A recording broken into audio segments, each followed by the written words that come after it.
All right, so I have 7:32, and I'm sure people will kind of trickle in as the night goes on. This will all be recorded and available on YouTube, so if you had to miss any part of it, feel free to check it out there. So this is Tech to the Rescue, and we're going to be answering your questions and talking about cool tools and best practices with our panel. We've got Heather Turner, our president of Central New York School Librarians and librarian at Fabius Pompey High School and Middle School.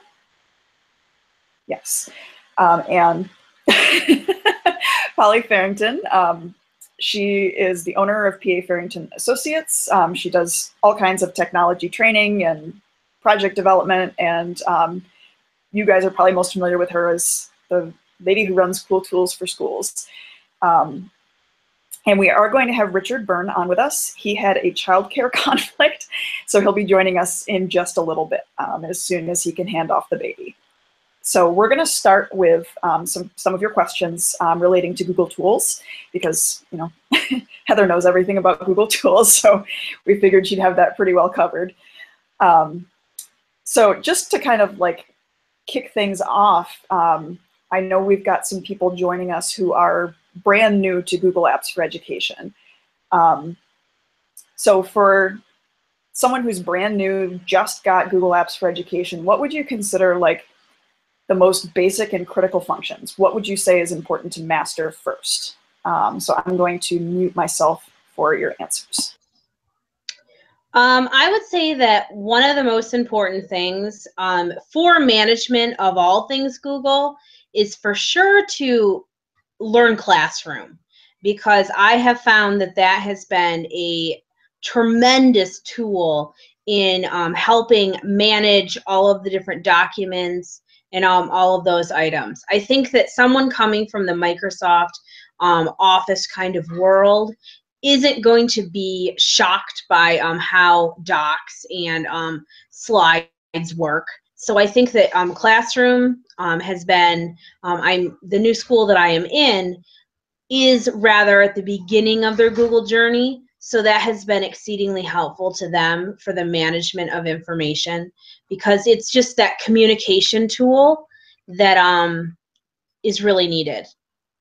And I'm gonna move myself for a second because my cat is really thinking that I need to chat with him.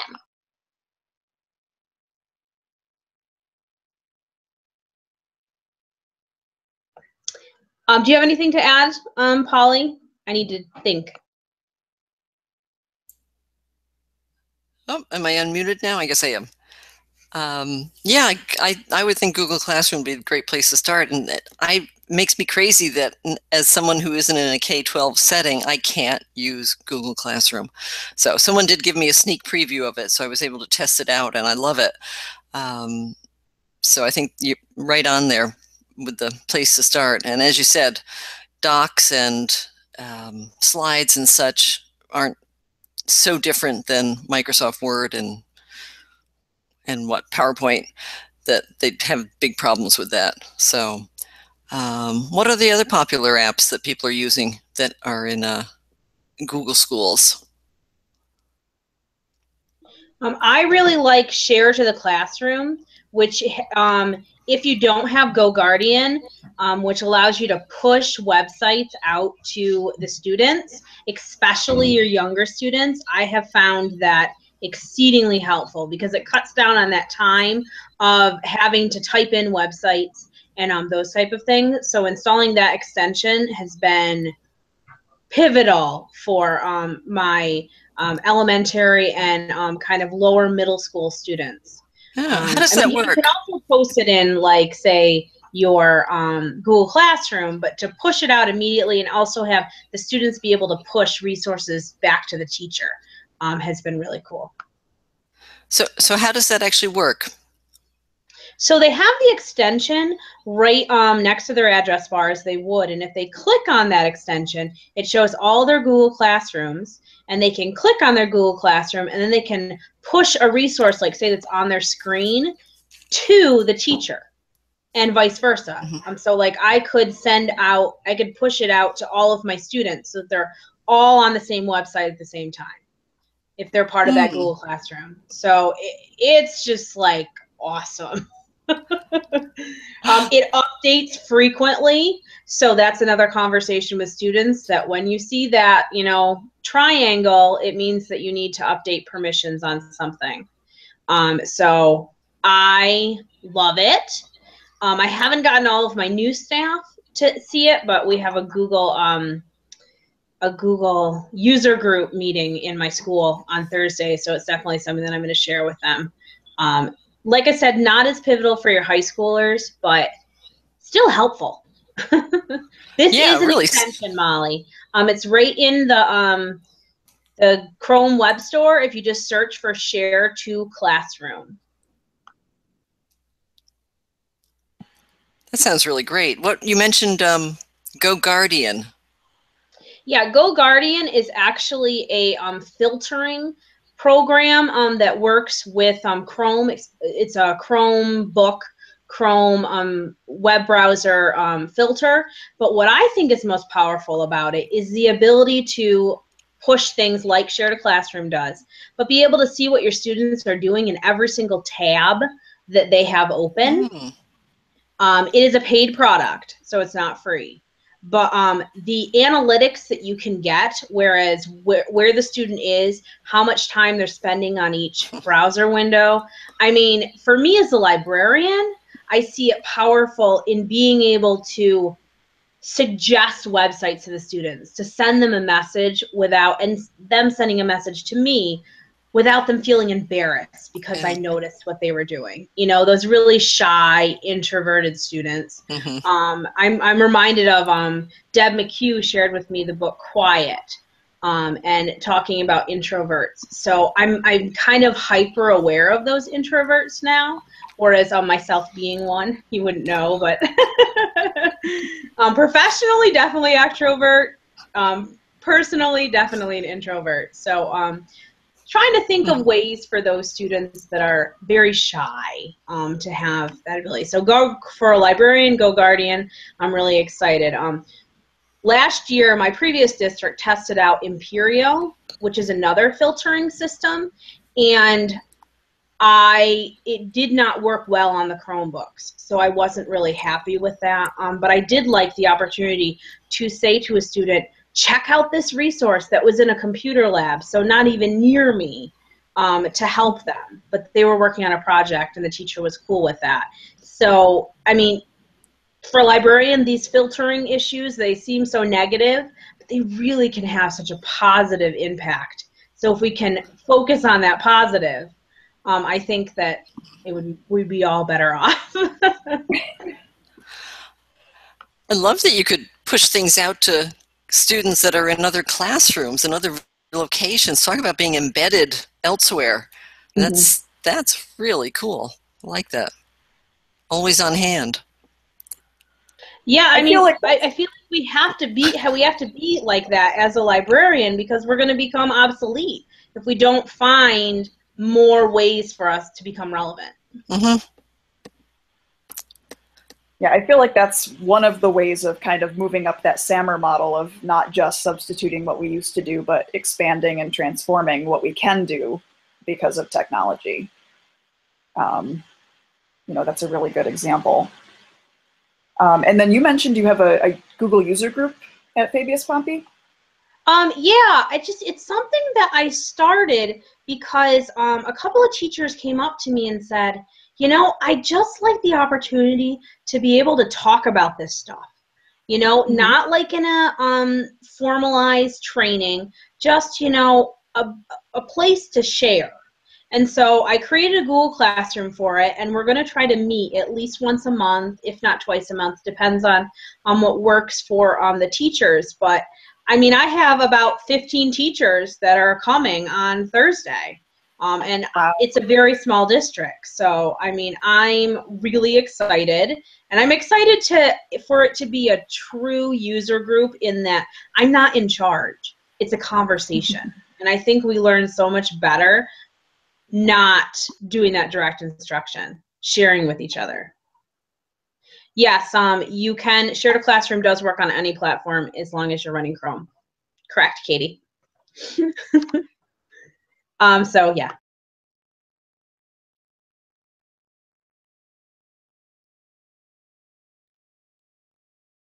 And send stuff back to you and share to Classroom, they have to install the extension as well? I only heard the last bit of that because you muted yourself. Molly asked for the share to Classroom to work back and forth. The students have to install the extension as well? Correct. It can be installed at the Google administrator level. In Solvay, when I was there, we did that. We had it installed on all the students' machines, but they would have to update it to make sure that it's updated. Yeah, that is one thing that has come up. You know, our district just in the past month or so changed the procedure for adding extensions because someone installed something that completely crashed the entire system. It was called Unicorn Apocalypse and caused all kinds of problems. So, you know, it's a good conversation to have with your tech people about, like, you know, here's this thing, here's why we should push it out. Here's all the stuff we can do with it. Let's see. Molly, it does update often, and when I mean often, I mean probably every other week. So, I mean, it just, all you have to do is click on the 3 dots in Chrome, and then just click on it says it needs to update, and it updates. It just, it's like one click. So, it's really not too bad of an update.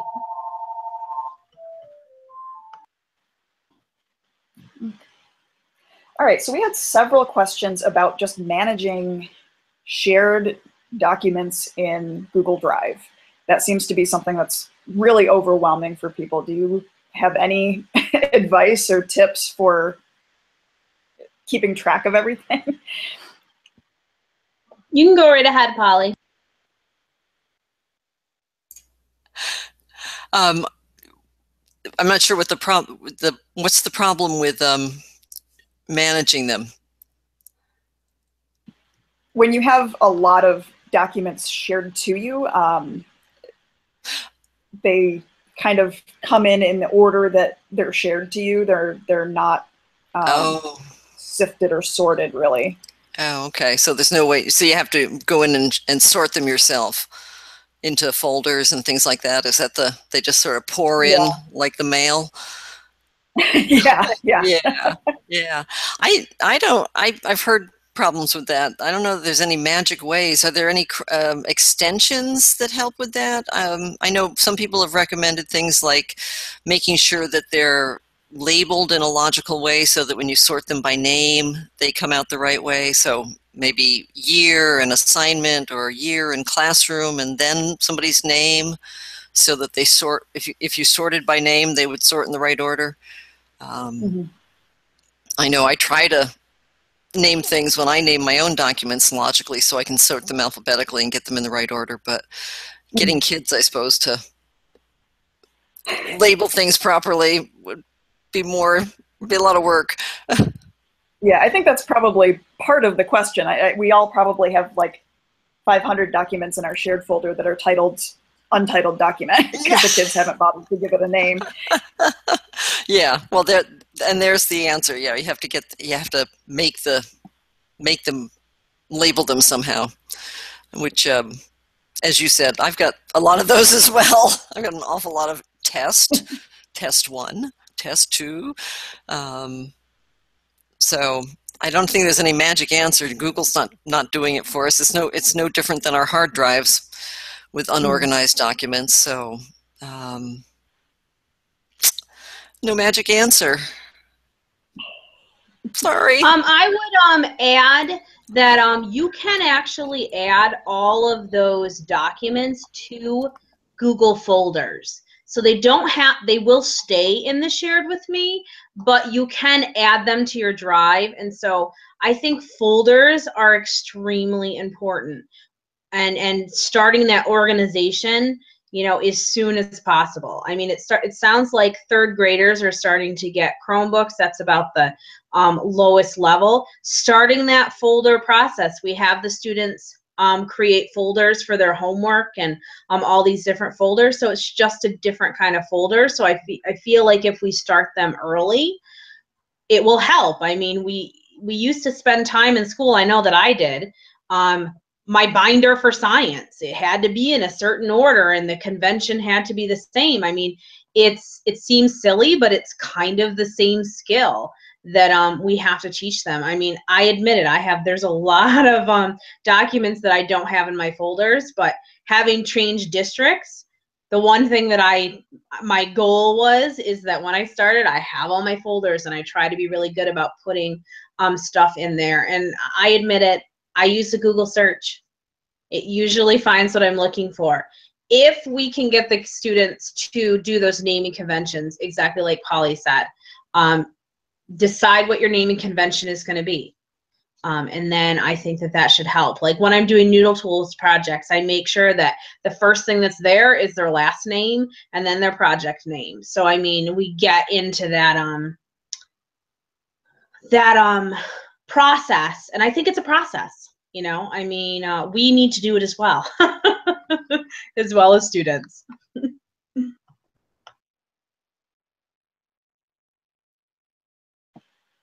I wouldn't be surprised if there was some kind of an extension that would allow for filtering as items come into your shared folder, just knowing that exists in Gmail. I don't know of one offhand, but it definitely is something to look for, just because I know the capacity is probably there. We should get one of our kids on that, you know?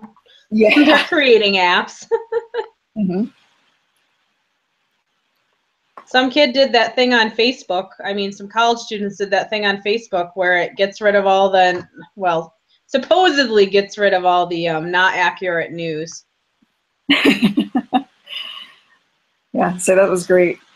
And just to kind of wrap up that point that you guys just made, you know, that technology can't fix a behavioral problem. Not that it's a problem, but sometimes habits and just best practices are just as important as the tool you're using. So that's a really good point. Let's see. I had several people wanted to know just some kind of fun, creative ideas. How are people taking advantage of Google Apps in the library specifically? So Heather or Polly, or even people in the chat, if you just want to kind of shout out some great examples that you've seen, let's just take a few minutes to share. I'm definitely using Google Classroom a lot in the library. Any type of club, any type of activity that I feel that it's going to be sustainable, I'm doing it. Like I have a robotics club and we have a Google Classroom.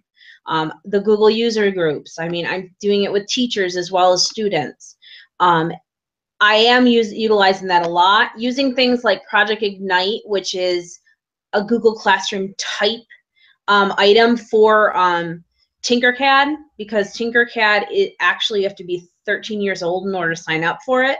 So Project Ignite is a way to have it monitored by the teacher and have classrooms in there. So that is, I've been using that in the library. I had a 3D printing Google Classroom last year. So I'm definitely, for Google, using that a lot. I use slides a lot, slides in Canva, as my replacement for Publisher. So for any type of library advertising or anything like that, have the students do it too. Do you have anything to add, Polly? Oh, yep. Sorry, I just unmuted myself. Yeah, I was going to say slides, because slides has so many different things you can do with it. Reports, and you can do little screencasts, record over it to do a screencast, and do an audio of your report. And there's just so many things you can do with slides. I think that's a fun application. And the classroom again, since I haven't played with Classroom. I need to get a job in a school. I think the idea of using it for clubs and stuff is fabulous. What about Google Sites? Is Sites actually part of Google Apps for Education? It is. And it just updated the week before. Unless you were an early adopter, it just updated the week before Thanksgiving. Ah, okay. So I have found for web design classes, it's pretty simplistic. Mm-hmm. Definitely easy to use for like a portfolio for students or something simple like that. But I am doing a I'm collaborating with a web design class right now, and it just is not good enough to do that. I'm gonna be using Wix for that because they've already HTML coded, and so we're moving on to actually, they know the code. So I'm using MailChimp, and Sue Kowalski knows that I love MailChimp. So I think that's what you're alluding to. She loves S'more, so we're the S'more versus MailChimp friends. I love MailChimp because I like the analytics that I get. I do a tech bite, which I haven't done in like 2 weeks. It's coming out, people, I swear. I just been busy. So I like the analytics that I get. I know exactly who reads it. I think that it's important for us as librarians to share out our knowledge in as many ways as we can. So I definitely use that in the library. This is kind of silly, but I mean, I use Brainy Quote a lot because I put a quote on my board outside the library every single day, and I can't tell you how many people pay attention to that board. So remembering that even though we're talking about tech, sometimes the best tech is no tech. Realizing when we should use tech and when we shouldn't. I know, Sue, I am saying this. You hear this. These are words. Have you ever used the MailChimp has another product called Tilty, Tilty. It's a very simple newsletter program. I have not. It's a freebie also. I mean, MailChimp's not totally free, but it is if you don't have too many. I haven't had to pay anything. For most of us, you wouldn't have to pay. Tilty is another very, very, very simple newsletter tool, and MailChimp bought it up. So it's kind of a cool one to look at, and it's Tilty. Cool. So, I'll definitely have to check it out. Yeah, because email newsletters really are, that's what people open or don't. But so yeah, I mean, the analytics, does it do the analytics? Because that's what I really like about MailChimp, because I want to make sure that it's worth my time to do.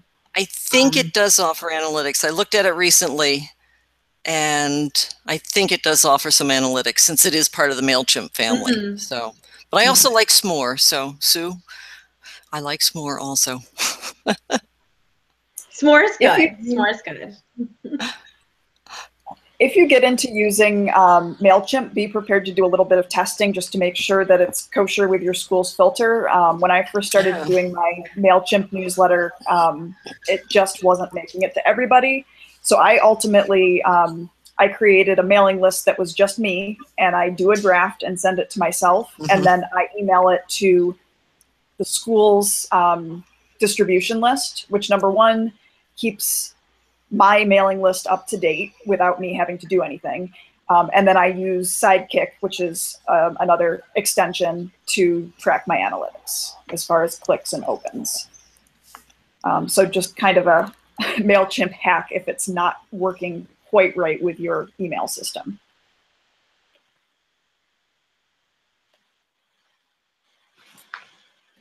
All right, I think we've got... Sue Kowalski, yes, S'more and MailChimp can coexist. They can. I do use S'more.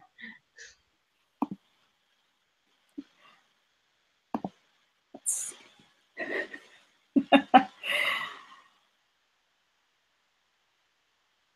Okay, there was a question a few minutes ago that I kind of missed. Are either of you familiar with Sway, which is an Office product, and is there any free Google equivalent to that? Yes, I've looked at Sway. Have you looked at it, Shan? Yeah, a little bit. I don't, we're not a Microsoft, an Office school, but I know that you can get Office for free online if you're an educated school.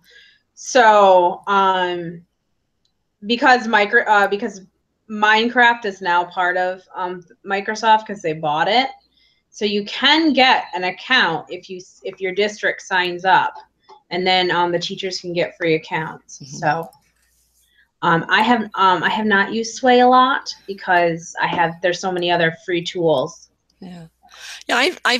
I'm trying to remember exactly what it looks like, but I use it as one of the digital storytelling tools in the Cool Tools workshop, in the digital as a presentation tool, because it has a nice flow to it. If I recall, is that the one that goes horizontally across the page? You can't see me waving my arms. I can't remember. I think it goes vertically too. It's the vertical one. Okay. I'm pretty sure it's the vertical one. Okay. Yeah. There's another one that goes horizontally, but it's a great tool. It's fun. And it's just yet another different way of using a presentation tool with pictures and text and such. So I think it's a fun tool to play with. It'll appeal to some people. I do think it's important to know, Holly was kind of talking about this, that we can't just have students be Google. I think that we also need to have them be comfortable in the Microsoft sphere, because that is what business is still using.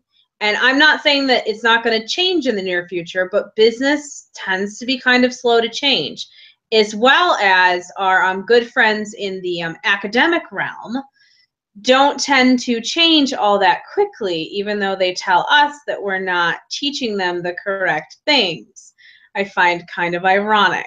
But I mean, you have your educational institutions, obviously, that are not the same as that. You know, that Morrisville is doing some very innovative things, but our general liberal arts education is still lecture. It's still looking at a Microsoft Word document. So I think we need to teach them both, because they need to be versatile. Versatile tech users.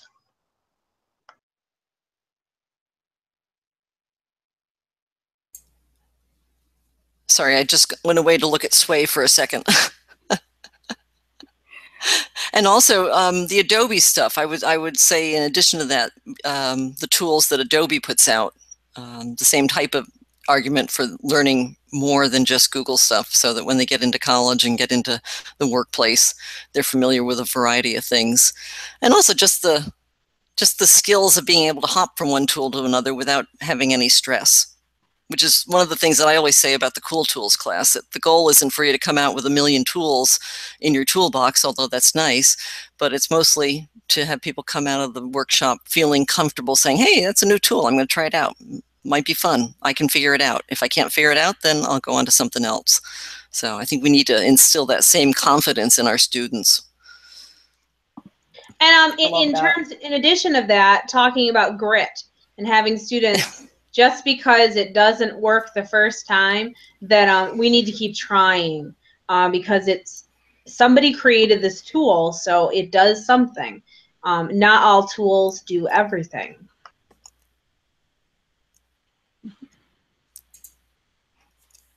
Right, and being able to put them together, one tool after another. Oh, go ahead, Kay. Just before it gets lost in the conversation, Doreen had commented that, you know, when we're all creating our school websites, Google sites, she was questioning whether that would give us the ability to password protect our database page, which I know is a concern for all of us. And I was just going to ask Heather, because I have not used Wix. Does Wix have the option to password protect? It does. It's having some issues right now, so I'm working with them to get past that. So like I'll like unpassword protect it for like an hour when I'm working with a class, because it works and then it doesn't work. So I am working with Wix to fix the problem. But yes, it does. But Katie, you did a great idea with using a Google Doc that's only viewable within the organizational structure. So that's also embedding just a Google Doc is a great option for sure. Yeah, I mean, and mine, I had done that with a Google site, but Kate Shanahan did it with literally an Excel, or not Excel, but a Google Sheet spreadsheet, and it worked just fine. So there's creative ways around it. Okay, and before we move on from the Google stuff, just out of curiosity, have either of you had a chance to play with the new grading functions in Google Forms, and how do you think that that compares to some of the extensions that were available for that in the past? I have. I love it. It's so much easier than at least the turnaround. For me, I didn't find oh, I'm forgetting what the most popular one that I was using before is called. But it's so much easier than some of the other ones that have come out, like Doctopus, and it was through Doctopus that did it. And I find it so simple. You put in the point values of the items, you then decide which one's right. It can get a little confusing on which view you're on, whether you're on the view of the point of the question or editing the question. But I was able to, in 15 minutes, have a quiz ready for a teacher who was, and we did it together, have it ready for the next period. I couldn't have done that in anything else. So to me, the speed and the lack of needing a lot of direction in using it. So that's my comment on the new forums. Love it. I haven't tried it. I would love to try it. Is it only in Google Classroom that you can do that? That I do not know. When did it come out? I'd say like middle of summer. Oh, I bet it's only, well, I'll have to look into that one. That sounds great.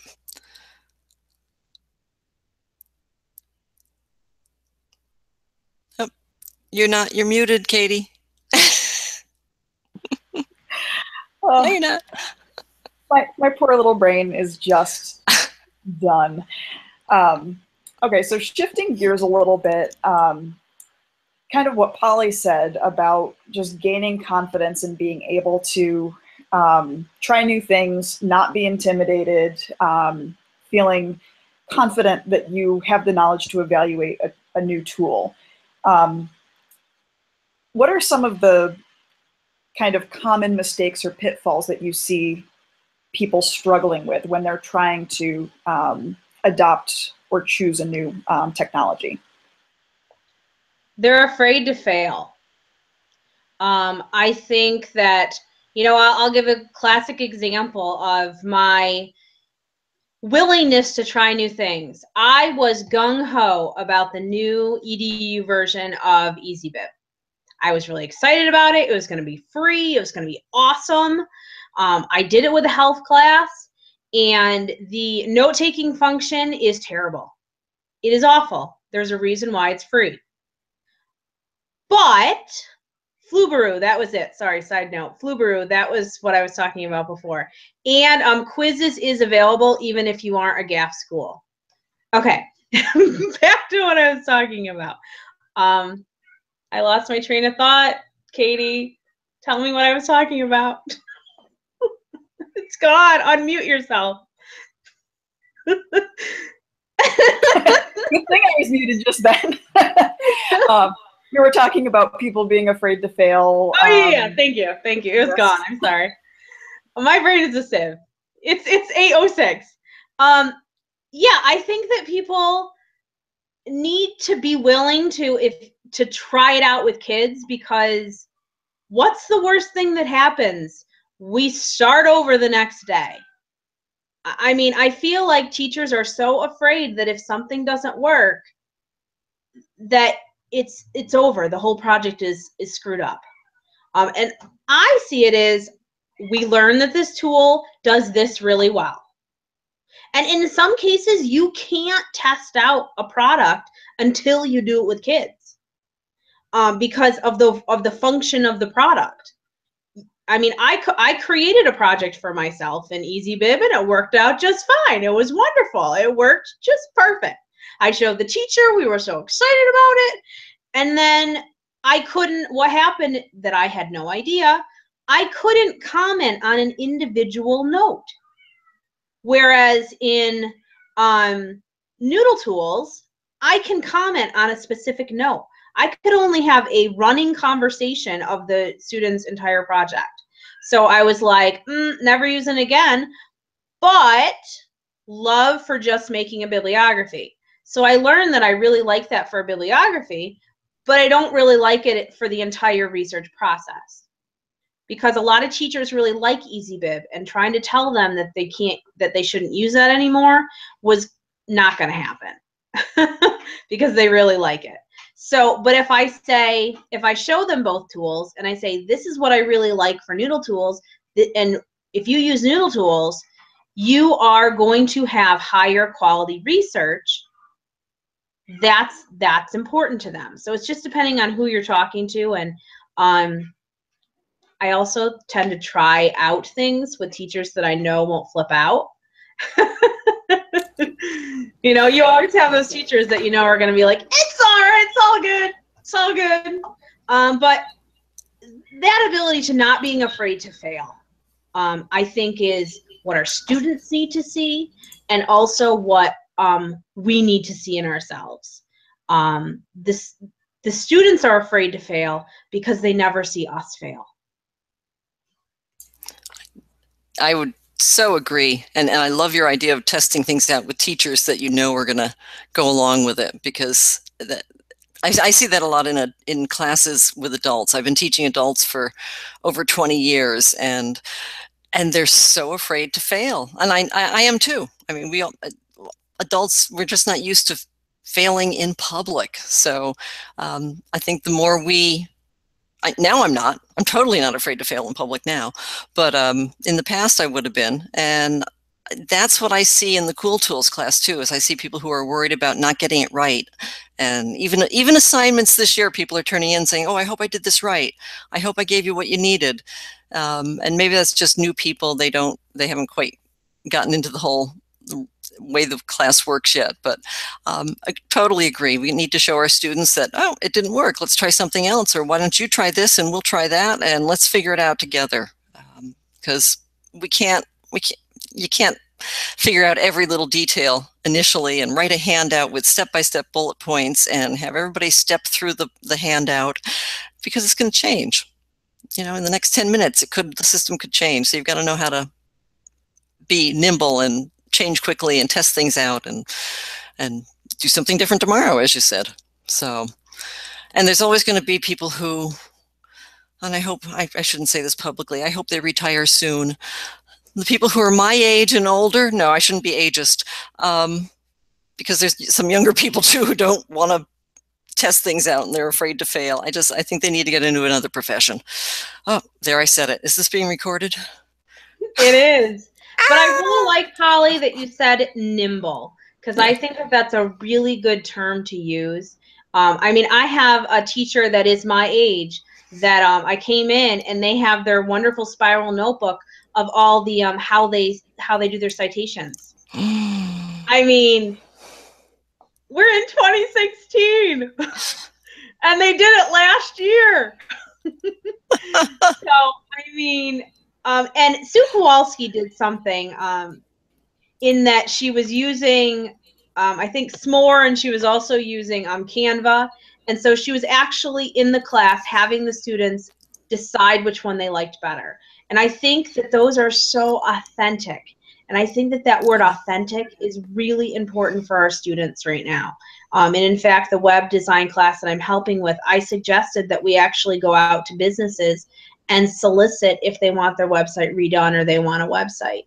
Because creating a website of all about me or creating a random puppy website is not authentic. That's not what they're going to have to do in the real world.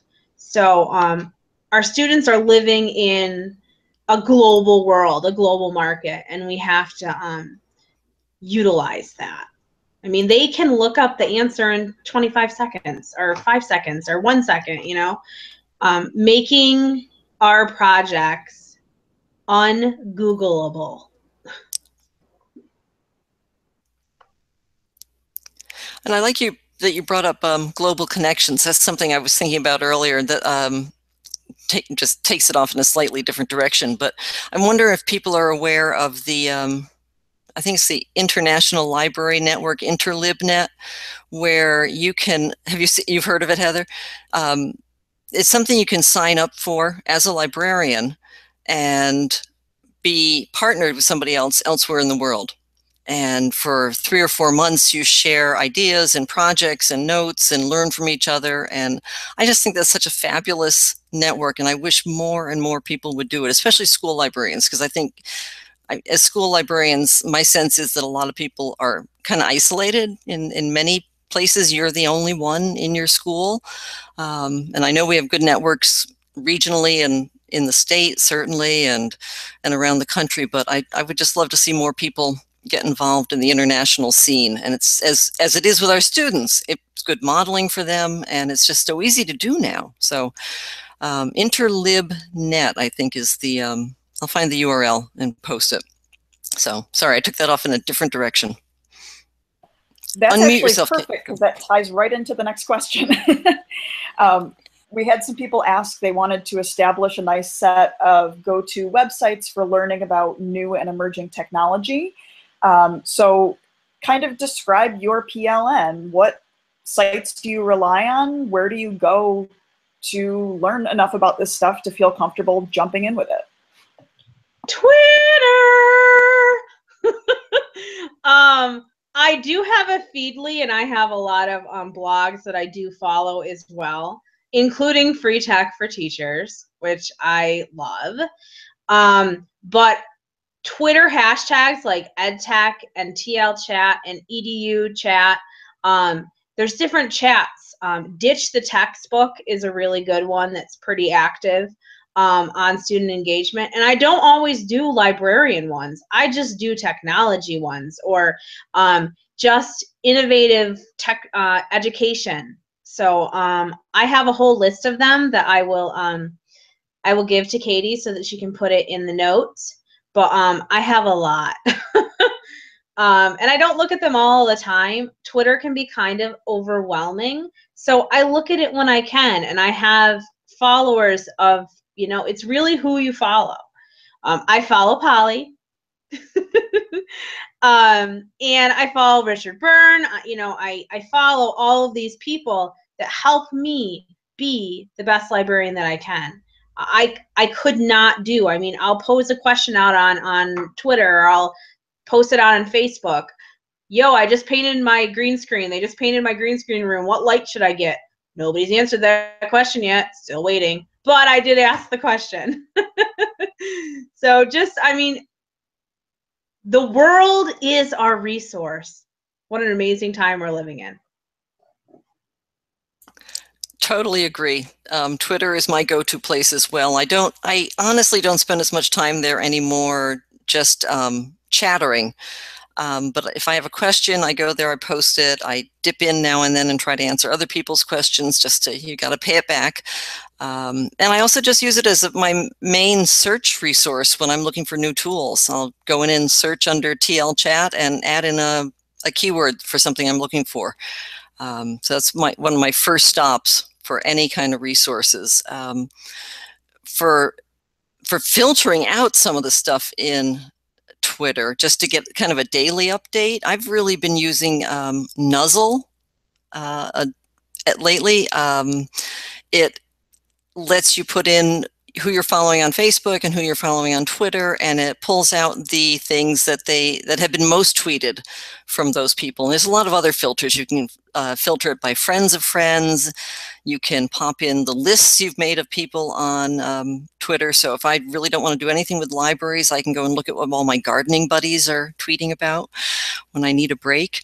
But Nuzzle, Nuzzle, It's a freebie filtering tool for Twitter.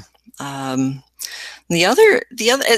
you mention looking to the future too, for scanning the horizon and that kind of stuff as well, knowing what trends are coming down? That I can't remember. That was a question. Yeah, I think you're right. I think that was a question. Okay. Yep. Right into that. Okay, the Horizon Report is the place where I like to look at first. It's put out by New Media Consortium and, God, my mouth's getting dry, NMC, and it's called the Horizon Report. They put it out once a year for K-12 and for higher ed. And it looks at what tech and what trends and what challenges and opportunities there are in the next 1 to 2 years, 3 to 5 years, and then they do I think a 5 to 6 year time frame as well. So you can kind of look at, the fun thing to do is to go back and look at the old ones. So look at 5 years ago and see if we've actually gotten there yet. So those are great reports to skim. I'm never going to get to read all 60 or 100 pages of them, but they're good to skim and see what is coming down the pike. I was kind of like, in terms of emergent technology, I also was kind of, it kind of linked my brain in that eventually most of our schools are close to becoming one-to-one. So what does that mean for librarians? You know, creating a different kind of space for students to engage in material. I mean, I'm still finding that students prefer a paper book. I can give them a million information about Overdrive, and they still want to read the book. I mean, I do have students, and I'm trying to do really well with Overdrive because I trained them all, and they're liking it. But they still really do like that paper book. I mean, they'll go to Overdrive if I don't have the paper book. So I guess that would be my question for all of us, would be what we need to remain relevant in a world of one-to-one where everything is at their fingertips. That collaboration with the teacher is so important.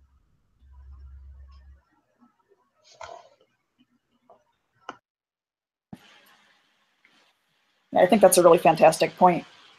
One-to-one is got the potential to change everything, hopefully.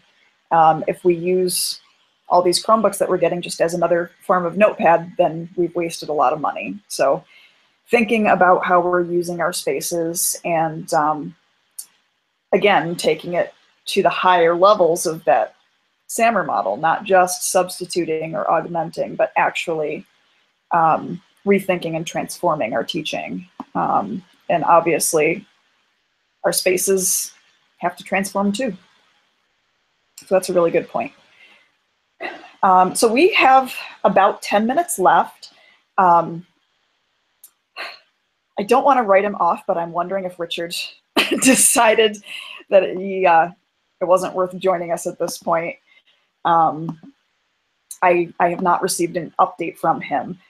So I'm just going to go into some of the specific questions about tools that people had. And if you're able to answer them, awesome. And if not, then we'll just keep moving. So right off the bat, what app or tool is your current favorite? What are you just in love with right now? The extension that I downloaded over the summer that I am using like all the time, because it's really annoying to have to like go, all right, I'm going to Google Drive, and then I'm going to search for my thing, and then I'm going to go. Black Menu is an extension that you actually just click on, and it's like a little pop-up of your Google Drive and your Gmail and like all of those Google tools right there for you. And I'm seriously loving that. That's my first one. I have many. What was that, Black Menu? Correct, Black Menu. I can write that down. What's my favorite? I keep going back to my golden oldie of Evernote. That's my favorite tool. Only because everything is there. It's not sexy, it's not new, but I use it for everything. If I can't find it in Evernote, then I probably didn't write it down. although I do sometimes write things down in other places, and then that really confuses me. So Evernote, and trying to think of something new that I've tried recently. I guess Nuzzle is one of the ones that I've been getting into using more, even though I've had it for probably 6 months or more, using that a lot more. Oh, I tried out the new Google photo scan thing today. Have you seen that one yet? It came out 2 or 3 days ago. And it's an app for, I think it's out for iPad, iOS, and Android, and it scans old photographs beautifully. I scanned an old postcard that I had hanging around, and it was better than the postcard. So Google Photo Scan as an app. That was a fun one today. Back to you, Heather, or Katie. All right. My students have been really using, and I think that Noodle Tools, in my opinion, needs to get an extension that is workable, because my students are using Cite This for Me, because they can be on whatever website they're on, and it actually does the citation for them. So, you know, I am getting them to use Noodle Tools, and I think that eventually I'll get them all there. But I think if we had some kind of extension that would cite it, I think it's really, really, really needed. Because our whole region has, our school library systems, thank you, Doreen, has purchased Noodle Tools for us. But I mean, I think that would be a game changer for adoption of it in our area. So Cite This for Me, and I will just add an additional one that's very, very quick, which is called Color Pick Eyedropper. Whenever it's going back to web design, I find a color that I really like and I want to match it, so I need to know the hexadecimal number of it. I know this is getting a little geeky. Sorry, I'm a geek. What can I tell you? But I want to know what color it is, and so because I want to be consistent with my website. So all it does is tell you what the hexadecimal color number of a color is. Yeah, I'm a dork, I know. That's awesome. I can't tell you how many times I've sat there and like clicked around trying to like find the perfect match. So I'm definitely going to download that immediately. All right, we had someone looking for easy video editing apps for elementary. Any recommendations? I do. This was one of the things I wrote down. And I originally looked for it because I was looking for a chroma key app. And it does that. It is $2.99. It's called Green Screen by Do Inc. And it is so easy to use. You drag and drop and can easily cut things. And green screen is native to the app. For schools, I find that it's very difficult for us to buy in-app purchases. It's almost impossible. So I usually have to find an app that either I pay for it outright or it's free, because in-app purchases don't work out for education for the most part. And in Solve it didn't, because that's why I got the app. So it's a great app. It's so simple to use. I mean, it's great for elementary. It's great for high school. It's just a really simple app to use. And you can just video edit with it. You don't need to use the green screen function. So I really like that. I also like the WeVideo app and website for video editing. That'll do the green screen as well, just because that's why I was looking for it, because I have a green screen room now, I'm telling you. And that one, if you do it under the timeline view, storyboard view, very easy for elementary. Very easy for elementary. I mean, they are going to have to be able to somewhat read visually, but it's really very simple. And it has Google integration. WeVideo will let you export for free 5 minutes, which for most kids, that's fine. They're not going to do any more than 5 minutes a month. So for a book trailer, and that's 5 book trailers in a month for a kid, you know, so it actually, the free version works out very well. Doesn't do green screen for free. But I do like it. I use WeVideo all the time. I love it. Does that help? I think it was Molly that asked that question. My answer to that was going to be go to Free Tech for Teachers, because there was recently he had a post there recently. But WeVideo, that sounds great. I got to look into that. I'm going to be adding all these to the Cool Tools lessons, so you'll see them there soon. No, that's a great outcome of professional development like this, if you can take some stuff back and just keep on spreading the knowledge. Let's see. Oh yeah, you were Bitstrips, Molly. I have not used Bitstrips. I mean, I've used Bitstrips in a not school appropriate way. Not for school, but so what is your project that you're doing, Molly?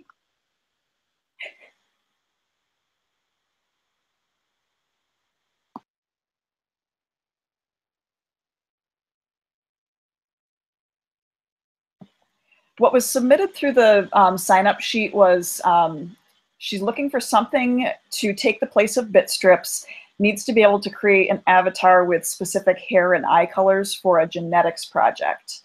And we're not sure if the student accounts in their district are able to add extensions.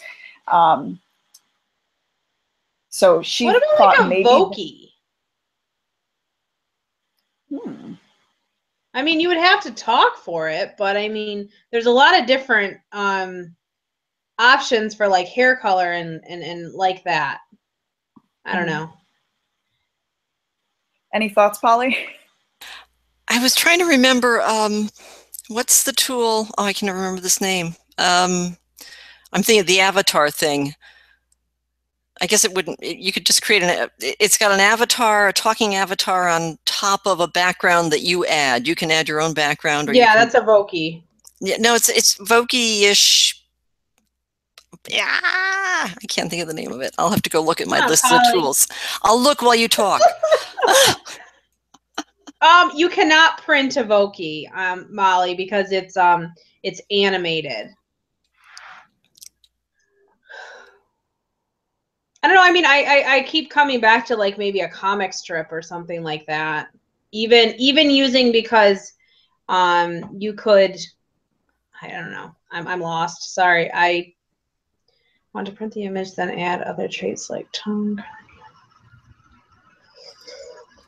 I would have to do a little research on that one.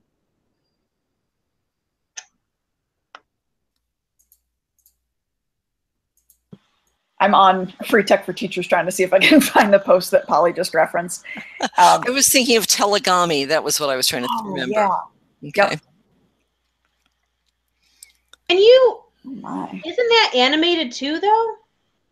Yeah, it is. It's got an animated avatar. That's what I thought. Yeah, and you can change the hair color and stuff like that, but you don't get a lot of background. I think you can change. You can put up one background, and I think what I'm remembering is someone who did. Each student did their own avatar. They had their own whatever photo in the background. They talked, and then he spliced them together into a YouTube video. So he played each one sequentially and did like a screencast to record them sequentially. So, but anyways, it's not an animation in the sense that you've got animation going on in the background in cartoons and things like that, but it is an animated avatar.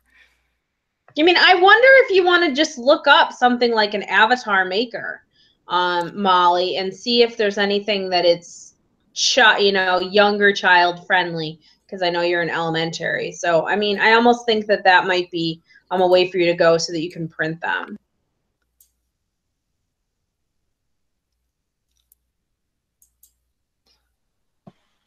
Okay, so by my clock, it is 8:31. I have one last question that came up in the chat, and then I think we're going to have to say goodnight. So this was from Sue Kowalski. She wanted to know, if we produce videos for a project and want to be able to have them unlisted, do either of you know how to go about doing that? I do. It's right on when you upload the sheet. It's right there. You can click unlisted. It's a selection right when you're uploading the video. Very, very easy to do. I can show you, Sue. Does it still provide? When you pick up your stuffed animals. Does that still provide you a link so that you can allow your students to access it? Correct. So you can then put the link wherever you want to. The Awesome. link doesn't change. It just is not searchable. Okay. All right, guys. Well, thank you so much for joining us.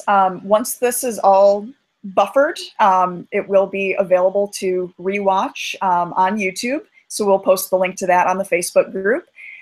If you think of additional questions, please always feel free to contact any of us, and we will make sure that the transcript is available as well. All right, so thanks everybody, and thank you to our experts who rose to the occasion, and I apologize that Richard Byrne did not make it here with us, unfortunately, but I think you guys more than made up for it. So thank you so much. Thank you, guys. Thank you so much, Katie. Great job. Right. Good job. Rallying us. Everybody have a great night. Thank you. Good night. Good night.